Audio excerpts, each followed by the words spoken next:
Shingo Ichinomiya is a normal salary office worker. After a long day at work, he's exhausted. After finishing his dinner, he passes out. Waking up at a different dinner table, he grabs a plate to see himself as a little boy. The boy is confused about where he is and who the other people in the room are. He touches his food and thinks it's a pretty realistic dream, so he decides to rest for a bit so he can return back to his dinner. But a strange man tells him to wake up and tell him to go say hello to their guest. The man calls him by a strange name that he's never heard before, with him not knowing who he is. The boy starts to feel anxiety from the pressure having to introduce himself, but luckily, another young man walks in, taking his place to thank their guest for attending their older brother's wedding, as well as introducing the boy as Wendelin von Bino Baumeister. Bowing, the young bride-to-be asked him if she can call him by Vel, with him blushing to say she can. When Vel sits down with the other young man to have a drink, he notes how good it smells, as well as asking him what exactly is happening. His older brother, Enrich, understands that this would be pretty hard for a 5-year-old to understand. Their older brother, Kurt, is getting married to Emily, who's the second daughter of the Monabach. Their father, Arthur, was having a hard time finding a partner for Kurt, but luckily, a nobleman's daughter said yes to the request. Pleasing their father, Wendelin learns his family are nobles, with him already able to understand the language. The boy is happy to be the third son in a rich noble family, seeing that he won't have to go hungry if they can afford such a party. The next day, he's taken aback by how little food he consumes. Because the bread is stale and hard, and the soup is basically water, he looks around and notes the flaws of the house, as well as the fact that the table is barely able to stand. To get further knowledge, the child decides to go chat with his older brother, Enrich. Enrich is out catching their meal, with him explaining they aren't really nobles, as they are no higher up on the food chain than these fish. Enrich explains to the youngster that the party was held to maintain appearances of two well-known families, and they were forced to spend money, even if they were destitute. Wendelin is able to receive a more true view of his family's financial predicament once the assistants pull back the curtains, with him able to see the true view of the house. Wendelin still thinks he'll be well off in the future, since he's the third oldest brother, but he soon sees brother Herman, brother Paul, Helmut, Walter, and Carl, realizing he's the 8th son of a poor noble family in the middle of nowhere. Outside, he sees his mother crying and Emily saying goodbye to his brothers. He rushes out to see what's going on. Enrich reminds him that this is the promise that they made to leave. As part of Kurt's agreement for the wedding, Enrich, Paul, and Helmut have to clear out the house and the right to the land, seizing their claim to nobility, but receiving a settlement, with their second brother, Hermann, marrying into the Branch family. In case anything happens to Kurt, 3 of them will be leaving. Enrich warns his younger brother, Wendelin, not to slack off, or else he'll have to do the same thing and become a soldier, adventurer, or some other low-ranking job as an adult. So hearing this, the boy goes to the study room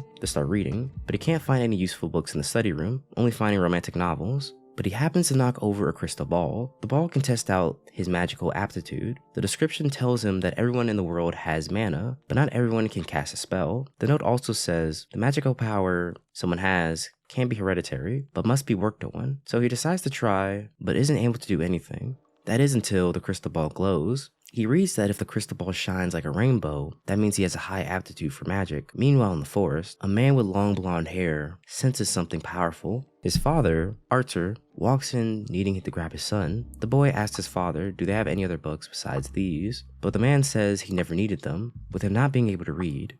Arthur tells him to go to the forest and pick up some firewood. While in the forest, a magician comes to speak with him, telling the boy not to be afraid of him. The 2 of them hear a large cracking sound. When they go to check it out, a boar is angry at having had a boulder on top of it. The boar jumps the ledge and attacks the 2 of them, with the boy trying to run away. The magician grabs him and tells him not to be afraid and to use his wind magic against it. The boy is confused, freaking out. The man tells him to concentrate and to let the magic flow. The boy under pressure is able to cast his first spell. The boar gets up and the magician finishes him off with a multi-layered wind spell. The man introduces himself as the former court magician of the late Margrave Blenchroder, Alfred Renford. The man tells him he'll be much stronger than him when they're done. Alfred wishes to pass on his magic to the youngster. The child is taken aback by his willingness to teach him magic, but then informs him that they lack the financial funds to meet his demands. Alfred assures him that all he wants is a disciple, not money. The youngster agrees and calls him his master. Alfred agrees, but only if he can keep it a secret. Vindalin inquires as to why, and Magician replies with, it could result in a dispute over succession rights. People will be lining up to nominate him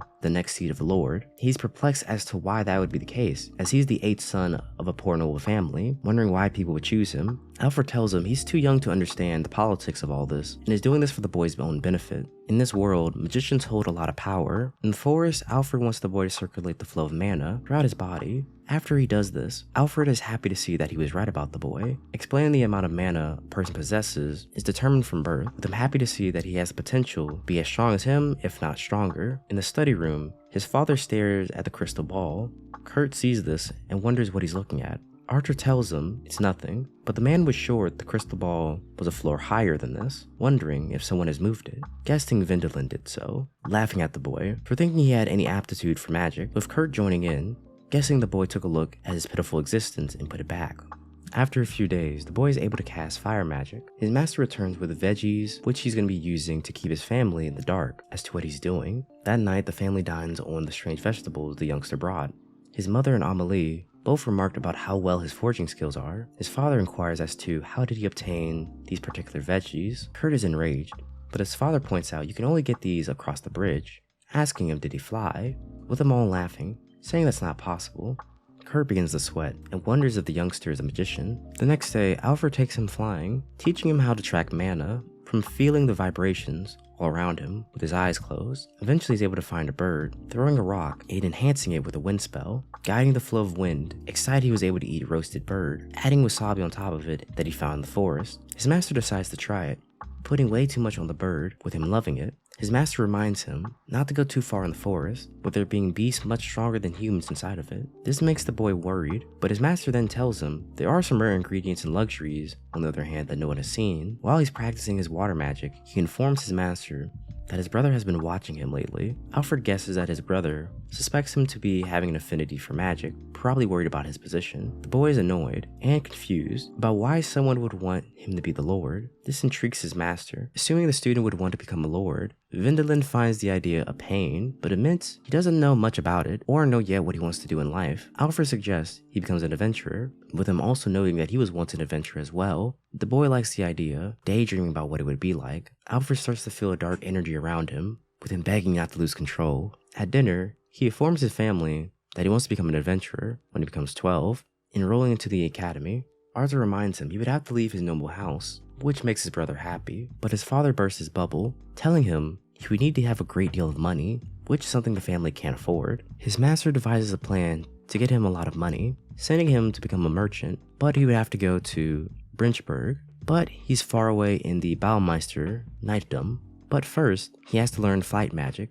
Later at night, his master is struggling to remain in control of the darkness, consuming him. Days later, he's able to partially control his flight magic. His master tells him that they'll be done very soon with his training. The boy reminds him that it's only been 2 weeks since they started, questioning his master more. Alfred yells at him to be quiet. At dinner, Arthur gives the family news that someone spotted a whispering dead in the forest, with the family not knowing what that is. Arthur explains it's an undead being walking as a corpse, who eventually hunts down humans, feasting on them, with their pulse being cold and their bodies looking pale. Hearing this, Vindalin remembers particular moments with his master, with him not having a pulse or pain tolerance. He flies to the forest that night to go warn his master about the monster, but when he grabs him, the man explains that he is the monster, tale of how he became this way. 5 years ago, the Duke's son was greatly sick, so he called for him and 2,000 soldiers to go to the Enchanted Forest, but in order to get there, he had to clear out the forest full of monsters. With the monsters outnumbering him, he had to be used on offense as well as defending the troops, with him losing his life that day. But in the process, the frustration he felt turned him to the walking zombie he is today. Luckily, he's able to fulfill his final wish, which grants him a resting place, with his final wish being to teach Vindalin magic. So for his final request, he teaches the boy holy magic, being the source of all creatures. Vindalin thanks his master for everything that he's taught him, and then sends him to the afterlife with holy magic. 7 years later, Vindalin is off as an adventurer, with his mother and Amelie wishing him off. So this is what we're going to leave off for today's video. If you liked today's video, here's another one just like it, so you should go check it out. I will be breaking down this anime into multiple parts. Now if you liked the video, make sure to subscribe to the channel. I'll be uploading more daily videos just like this one, so I'll see you next time.